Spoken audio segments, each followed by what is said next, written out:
வீட்டிற்குள் சோம்பேறியாக வாழ்வதற்காக நம்ம வெளியில் கஷ்டப்பட்டுட்ருக்கோம். தொழிலில் கஷ்டப்பட்டுட்ருக்கோம். ஏன் இவ்வளோ கஷ்டப்படுறோம்? கடினமாக உழைச்சி ஏன் கஷ்டப்பட்டுட்ருக்கோம் அப்படின்னா, வீட்டுக்குள்ளே நம்ம சோம்பேறியாக வாழணும், சொகுசாக வாழணும், வேலைக்காரர்களை நியமித்து கொள்ள வேண்டிய எந்த வேலையும் வீட்டில் செய்யக்கூடாது அப்படின்னு சொல்லிட்டு வெளியில் நம்ம தொழிலில் கஷ்டப்பட்டு உழைச்சிக்கிட்டு இருக்கோம். அதுதான் இன்றையோட மக்களுடைய நோக்கம் என்னென்னா, வீட்டுக்கு வந்துட்டாக்கா யார்கிட்டையும் பேசக்கூடாது, ஹாயாக உட்காந்து டிவி பார்க்கணும், அப்படியே எந்த வேலையும் செய்யக்கூடாது. எல்லாத்துக்கும் ஒரு வேலையாளர், வீட்டில் உள்ள வேலையில் செய்கிறதுக்கு ஒரு வேலையாட்களை நியமித்து விட்டால் நம்ம வீட்டில் சொகுசாக இருக்கணும். அதுக்கு தேவையான பொருளாதாரத்தை சம்பாதிக்கணும். அந்த வீட்டில் சொகுசாக இருக்கணும். அதுதான் வாழ்க்கையில் மகிழ்ச்சியாக இருப்பதற்கான வழிங்கிறது என்னென்னா, வீட்டில் சும்மா இருக்கணும். வீடுன்னா சும்மா இருக்கக்கூடிய ஒரு இடம். அதுதான் ஏன்னா வேலையில் அவ்வளோ கஷ்டப்படுறோம். அவ்வளோ கஷ்டப்பட்டால் தான் வீட்டில் சும்மா இருக்கலாம். நீ வீட்லேயும் வேலையிலையும் நீ கஷ்டப்படலை அப்படின்னா வீட்லேயும் நீ வேலை பார்ப்ப. அது ஏதோ பெரிய தண்டனை அப்படிங்கிற மாதிரி, வீட்டில் வேலை பார்க்குற பெரிய தண்டனை அப்படிங்கிற மாதிரி. அதனால் நீ வேலையில் நல்லா கஷ்டப்படு, நேரங்காலம் தெரியாமல் நல்லா கஷ்டப்படு, உயிரை பணயமாக வச்சு கடினமாக உழைச்சி 18 மணி நேரம் உழைச்சா தான் நீ வீட்டுக்கு வந்தால் ஹாயாக உனக்கு யார் அங்கே அப்படின்னா தண்ணி கொண்டு வருவாங்க, சாப்பாடு வைப்பாங்க, உனக்கு எல்லாமே தயாராக இருக்கும். வீட்டில் சாப்பிட்டு டிவி பார்த்துட்டு மொபைல் ஃபோன் பார்த்துட்டு அப்படி ஹாயாக படுத்து எழுந்திரிச்சிட்டு குளிச்சுட்டு நீ அப்படி எழுந்திரிச்சு திரும்ப வேலைக்கு போகலாம். இந்த மாதிரி வீட்டில் சொகுசாகவும் சோம்பேறியாகவும் இருப்பதற்காக நம்ம வெளியில் இன்றைக்கி கஷ்டப்பட்டு உழைக்கிறாங்க. அதனால் வீடுன்னா சோம்பேறியாக இருக்கக்கூடாது, சோம்பேறியாகவும் இருக்கக்கூடாது, கஷ்டப்பட்டு உழைக்கவும் கூடாது. ரொம்பவும் கஷ்டப்பட்டு பெண்கள் அந்த மாதிரி தான் கஷ்டப்பட்டு வீட்டில் ஒவ்வொரு வீட்லேயும் உழைத்து கொண்டிருக்கிறார்கள். வீடு என்பது ஒரு தொழிற்சாலையாக மாறிவிட்டது. வீடு என்பது எளிமையாக நடக்கணும். வீடு என்பது ஒரு தொழிற்சியாக மாறிப்போச்சு. முழு நேர உழைப்பாளிகளாக பெண்கள் இருக்கிறாங்க, அல்லது வேலைக்கு யாராக நியமிக்கப்படுகிறார்கள். ரொம்ப பணக்காரங்க 4 பேரெல்லாம் வேலைக்கு வச்சுருக்காங்க. வீட்டில் 4 பேரை வேலைக்கு வச்சுருக்காங்க. சில வீடுகளில் அவங்களுக்கு சம்பளம் ஆளுக்கு 10,000 40,000 கொடுத்து 4 பேரை வேலைக்கு வச்சு அந்த மாதிரியான வாழ்க்கையில் ஒரு வீடு என்பது ஒரு தொழிற்சாலையாக மாறிவிட்டது. வீடு எளிதாக இயங்க வேண்டும். வீடு அப்போ அவங்கவுங்க வேலையை அவங்கவுங்களே செஞ்சாலே எளிதாக மாறிவிடும். அவங்கவுங்க வேலையை அவங்க தான் செய்யணும் அப்படின்னாலே வீடு சின்னதாக மாறிவிடும். பெரிய வீடு கட்டினா அவங்கவுங்களே அவங்கவுங்க வேலையை பார்க்க முடியாது. அவங்கவுங்க வீட்டை அவங்கவுங்களே பராமரிக்கவும் முடியாது, பாதுகாக்கவும் முடியாது. வேலைக்காரங்களை நம்பி தான் வீட்டில் பெண்களை நம்பி தான் ஏன் பெரிய வீடுகளை கட்டுறாங்க அப்படின்னா, மிகப்பெரிய வீடுகளை ஏன் கட்டுறாங்கன்னா, வீட்டு வேலைக்காரர்களை நம்பி, அப்புறம் பெண்கள் வீட்டிலே வேலை செய்கிறாங்களா, வேலைக்கு போகாமல் வீட்டிலே இருக்கிற பெண்களை நம்பி தான் பெரிய பெரிய வீடுகளை கட்டுறாங்க. யாருமே அவங்கவுங்க வேலையை அவங்கவுங்க தான் செய்யணும் அப்படிங்கிற ஒரு சட்டத்தை நம்ம போட்டாலே யாரும் பெரிய வீடு கட்ட மாட்டாங்க. ஆனால் யாருப்பா பெரிய வீடை கட்டிட்டு அதை யார் கூட்டி பெருக்கி கழுவி சுத்தமாக வச்சுக்க முடியும்? நான் வேலைக்கு போவேனா வீட்டை சுத்தமாக வச்சுப்பேனா? சின்ன வீடு போதும்பா, 10 அடி அகலம் 10 அடி நீட்டம், ஒரு அறை, அவ்வளோதான். 10 அடி அகலம் 10 அடி நீட்டம், அதில் படுத்துக்க வேண்டியதான். பக்கத்தில் ஒரு கழிவறை, அப்புறம் ஒரு குளியலறை, ஒரு சமையலறை, இதுதான் ஒரு வீடு. இதைத்தான்ப்பா என்னால் பார்த்துக்க முடியும், சுத்தமாக வச்சுக்க முடியும். பெரிய வீடை கட்டிட்டு அப்புறம் நான் அதை சுத்தமாகவே வச்சிக்க முடியாது அப்படின்னு சொல்லிட்டு, பராமரிக்க முடியாது அப்படின்னு சொல்லிட்டு என்ன பண்ணுவாங்க, பெரிய வீடெல்லாம் யாரும் கட்ட மாட்டாங்க. அப்போது சின்ன வீடு தான், சிறிய வீடு என்பது சிறிய அளவாகத்தான் இருக்கும்.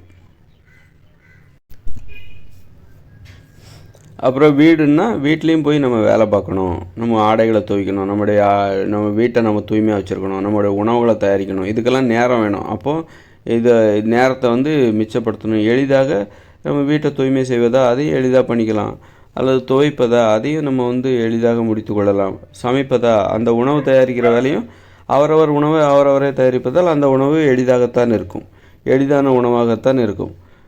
கஷ்டப்பட்டு சமைக்க வேண்டிய அவசியம்லாம் ஏன் வருது அப்படின்னா, அது மற்றவங்களுக்காக சமைக்கும்போது தான். பெண்கள் மற்றவர்களுக்காக சமைக்கிறார்கள். அதனால் உணவையும் அது கஷ்டமாக சமைச்சு அதுவே ஒரு மக்கள் நடைமுறையாக மாற்றிட்டாங்க. அந்த நடைமுறைக்கு மக்களை பழக்கப்படுத்திட்டாங்க. அதாவது உணவுன்னா இப்படி தான் இருக்கணும், ஆடம்பரமாக இருக்கணும், விருந்து தினம் விருந்து, ஒவ்வொரு வீட்லேயும் தினம் பெண்கள் ஒவ்வொரு வீட்டில் உள்ளவங்களுக்கு விருந்து வச்சுக்கிட்டு இருக்காங்க. அந்த அளவுக்கு உணவு முறையை ஆடம்பரமாக மாற்றிட்டாங்க. அதனால் என்ன ஆகுது அப்படின்னா, இப்போ நோய்கள் விட்டது. அவங்க மக்கள் அந்த நேரத்தில் மக்களை, அந்த குடும்பத்தில் உள்ளவங்கள சந்தோஷப்படுத்தணுங்கிறக்காக அந்த உணவுகளை சாப்பிட்டா என்ன கேடு வந்தாலும் அதை பற்றி அவங்க கவலைப்படுறதில்ல. அவங்க வேலை உணவு மூலமாக மற்றவங்களை சந்தோஷப்படுத்தணும். அதற்காக நோய் வந்தால் கூட பரவாயில்லப்பா, மாத்திரை போட்டுக்கலாம், நம்ம வைத்தியர் இருக்கார், நம்ம டாக்டர்கிட்ட போய் மருந்து சாப்பிட்டுக்கலாம் அப்படின்ட்டு சொல்லிவிட்டு பெண்கள் வந்து என்ன பண்ணுறாங்கனாக்கா, நோய்கள் வருவதை பற்றிலாம் அவங்களுக்கு கவலை கிடையாது. அவங்க வந்து சமைச்சு போடணும், நல்லா ருசியாக சாப்பிட்றாங்களா, அதுதான் முக்கியம். ஒரு நோய் வருவதற்கு என்ன காரணம், அதை பற்றிலாம் அவங்க ஆராய்வதே கிடையாது. ஏன்னா அவங்க அதை ஒரு தொழிலாக பார்க்குறாங்க. பெண்கள் வந்து சமைக்கிற வேலையை ஒரு தொழிலாக பார்க்குறாங்க. வீட்டில் வந்து அவர்கள் செய்கிற ஒரு தொழிலை செய்வது போல் பயந்து பயந்து அந்த வேலையை செஞ்சிட்ருக்காங்க. அதனால் ஒரு ஹோட்டல் வச்சுருக்கிறவர் வந்து இந்த உணவுகளை சாப்பிட்டா அவருக்கு வேலை நடக்கணும், வருமானம் வரணும், அதை தான் அவர் பார்ப்பார். அதே மாதிரி தான் பெண்கள் அதே போன்ற மனநிலை தான் இருக்கிறார்கள். இந்த உணவை சாப்பிட்டா மக்களுக்கு ஏதாவது நோய் வந்துடுமா, அதை பற்றியெல்லாம் ஒரு ஹோட்டல்காரங்க கவலைப்பட மாட்டாங்க, வியாபாரி கவலைப்பட மாட்டாங்க. அது மாதிரி தான் பெண்களும் என்ன பண்ணுறாங்க, மற்றவர்களுக்காக சமைக்கும்போது மற்றவர்களை வந்து திருப்திப்படுத்தணும், அவ்வளோதான். மற்றவங்களுக்கு நோய் வந்தால் என்ன, வராட்டி போகிறேன் என்ன, அதை பற்றி அது அவங்க பிரச்சனை அப்படிங்கிற மனநிலையில் அவங்க சமைச்சு போடுறாங்க. இதான் வந்து நோய்களுக்கு காரணம். அவரவர் உணவுகளை அவரவரே தயார் செய்து கொள்ளும்போது அவரவருக்கு பிடித்த உணவுகளை அவரவரே தயார் செய்து கொள்வார்கள். கொஞ்ச நேரத்தில் தயார் பண்ணிவிடுவாங்க. சில டைமில் சமைக்கிறதுக்கு போர் அடிக்கும், சரி பச்சையாகவே 4 பழங்களை உரித்து வாயில் போட்டு சாப்பிட்றலாம், 4 வாழைப்பழத்தை சாப்பிட்றலாம், அப்புறம் ஏதாவது பச்சையாகவே வேறு ஏதாவது இருக்குதா, அவ்வளோதான், காலை உணவு முடிஞ்சு போச்சு, இரவு உணவு, சமைக்கிற நேரம் மிச்சமாகி போச்சு. அதனால் உணவு முறை எளிமையாக வீடுகளில் எல்லாருமே வந்து ஏன் ஆண்கள் வீட்டில் வேலை பார்க்க மாட்டேங்கிறாங்கன்னா, வீட்டு வேலை என்பது கடினமானது என்கிற கருத்தை வந்து பெண்கள் ஆண்களுடைய தலையில் புகுத்திட்டாங்க. வீட்டு வேலைன்னா அவ்வளோ சாதாரணமான விஷயம் கிடையாது, நாங்கள் வீட்டிலே உட்காந்து வேலை பார்க்குறோன்னா அது என்ன சாதாரணமான விஷயம் கிடையாது, எவ்வளோ கஷ்டம் தெரியுமா, உன்னால் முடியவே முடியாது அப்படின்னு சொல்லிட்டு பெண்கள் வந்து ஆண்கள் தலையில் போய் சொல்லிட்டாங்க, ஒரு கருத்தை பதிய வச்சுட்டாங்க. அதனால் ஆண்கள் என்ன நினைக்கிறாங்கன்னா, அப்படின்னா நம்மளால் முடியாது, அது தொழில் மாதிரி ஆகிப்போச்சு, ஒரு தொழிலை கற்றுக்கிற மாதிரி போச்சு. வீட்டு வேலை என்பது ஒரு தொழில் மாதிரி ஆகிப்போச்சு. தொழில்ங்கிறது கற்றுக்கிட்டால் தான் முடியும், ஒரு 2-3 வருஷம் கற்றுக்கிட்டால் தான் அந்த தொழிலை கற்றுக்க முடியும், அது மாதிரி ஆகிப்போச்சு. பெண்கள் என்னென்னா அது மாதிரி, அதனால் ஆண்கள் அந்த தொழிலை கற்றுக்க முடியாது. ஏன்னா நானே ஏற்கனவே ஒரு தொழில் செய்கிறேன், வெளியில் வேறு ஒரு தொழில் செய்கிறேன், வீட்டிலே வந்து என்னால் அந்த தொழிலை கற்றுக்க முடியாது அப்படின்னு சொல்லிட்டு வீட்டு வேலை செய்வதிலேருந்து ஆண்கள் வந்து என்னால் முடியாதுப்பான்னு சோம்பேறியாக உட்காந்துட்டாங்க. அப்புறம் என்னென்னா, அந்த வீட்டு வேலை செய்கிற பெண்கள் இருக்காங்களா, அவங்க தங்களுக்கான அங்கீகாரங்களை எதிர்பார்த்து மேலும் மேலும் நான் சூப்பராக வேலை செய்கிறேன், நீ எங்களை குறை சொல்கிறீங்க பாருங்கள், இந்த வீட்டு வேலை என்பது கஷ்டமானது, அது ஒரு வேலையே கிடையாது, அவங்கவுங்க வேலையை அவங்கவுங்களே செஞ்சுக்கணும். இவங்க என்ன பண்ணுறாங்க, அடுத்தவங்க வேலையை செஞ்சு எடுத்துக்கிட்டு நான் செய்கிறேன் பாரு. இப்போ எல்லாருமே என்ன பண்ணுறாங்க, வீட்டு வேலையை மட்டமாக ஏன் நினைக்கிறாங்கன்னா, அது மற்றவங்க செய்ய வேண்டிய வேலை, அதை நீங்கள் செய்யணுங்கிற அவசியம் இல்லை அப்படின்ட்டு மற்றவங்க அதை புரிஞ்சு வச்சுருக்காங்க. அப்போது வீட்டு வேலை செய்கிற பெண்களை வந்து யாருமே இங்கே வந்து மதிக்கிறதே கிடையாது. அப்போ என்ன பண்ணுறாங்க, பெண்களுக்கு கோபம் வருது. அப்போ என்ன பண்ணோம் அப்படின்னா, பெண்கள் அந்த வீட்டு வேலையை விட்டுட்டு உங்கள் வேலையெல்லாம் நான் செய்ய மாட்டேன், நான் வெளியில் போய் தொழில் ஏதாவது ஒரு தொழில் செஞ்சு நான் வருமானம் பார்த்துக்கிறேன், நான் வந்து உங்களுக்கு நான் வீட்டு வேலை அப்படி தான் அந்த கோபத்தை வெளிப்படுத்தணும். இவங்க என்ன பண்ணுறாங்க, யாருமே ஏற்றுக்கலை, இதை அங்கீகரிக்க மாட்டேங்கிறாங்க. ஒரு நல்ல வேலை, வீட்டுக்குள்ளேயே மற்றவங்க வேலையெல்லாம் எடுத்து செய்கிறது வந்து ஒரு நல்ல வேலை, ஒரு மதிப்பு நிறைந்த வேலைன்னு சொல்லிட்டு யாரும் அங்கீகரிப்பதில்லை. அதனால் இவங்களுக்கு கோபம் வருதா, மேலும் மேலும் இவங்க என்ன பண்ணுறாங்க, அந்த வேலையை இன்னும் சிறப்பாக செய்யணும், இன்னும் நல்லா பண்ணணும், நல்லா பண்ணாக்கா நம்மளை மதிப்பாங்க, இன்னும் நல்ல சமைக்கிறதே இன்னும் நல்லா சிறப்பாக சமைக்கணும், அப்போ நீங்கள் மதிப்பீங்கள்ல, அந்த ருசியான சாப்பாட்டுக்கு அடிமையாகி எங்களை நீங்கள் மதிப்பீங்கள்ல அப்படின்னு சொல்லிட்டு பெண்கள் என்ன பண்ணுறாங்கனாக்கா, ரொம்ப கஷ்டப்பட்டு அந்த வீட்டு வேலைகளை செய்கிறாங்க, புதிய நுட்பங்களெல்லாம் கண்டுபிடிக்கிறாங்க.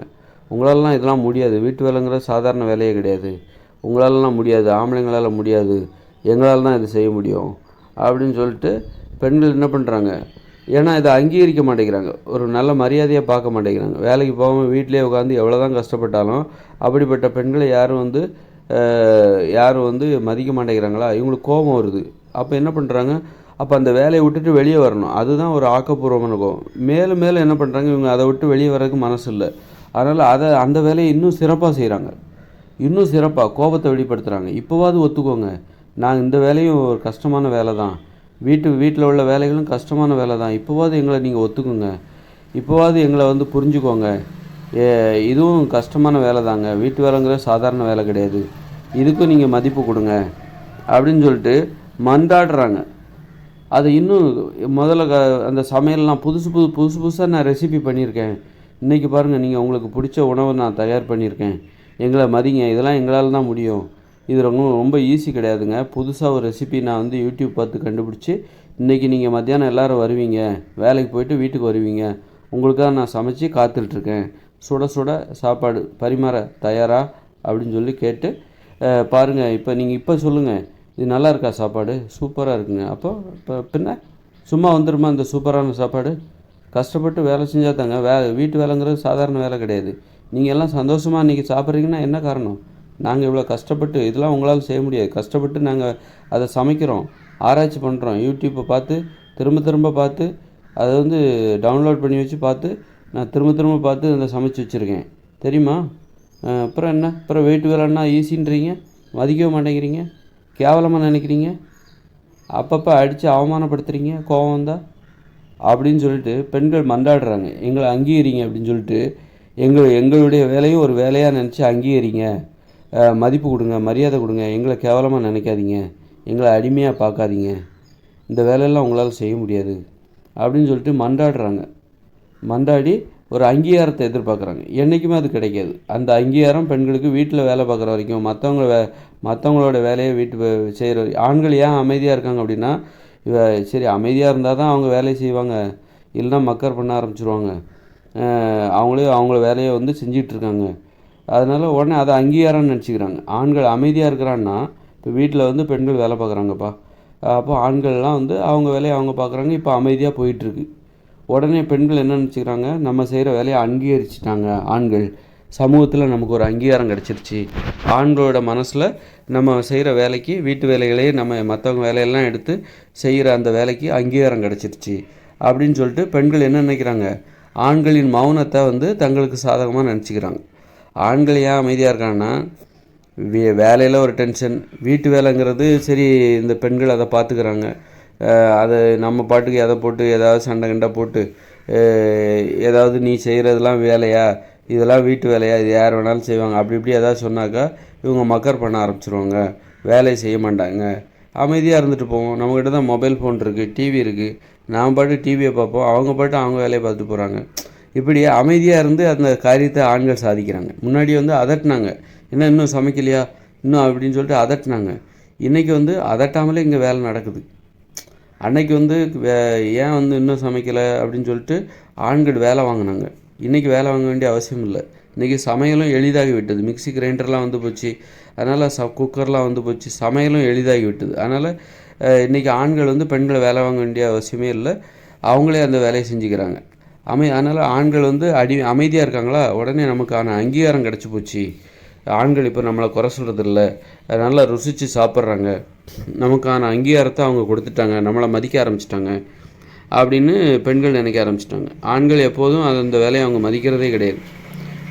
அடுத்தவங்க அந்த பெண்கள் வீட்டிலே உட்காந்து வேலை செய்கிற பெண்களை வந்து அடிமைகளாக தான் ஆண்கள் பார்க்குறாங்களே தவிர ஆண்கள் என்றைக்குமே வந்து அதுக்கு மதிப்பு கொடுக்க மாட்டாங்க, அது என்பதை தெரிந்து கொள்ளுங்கள்.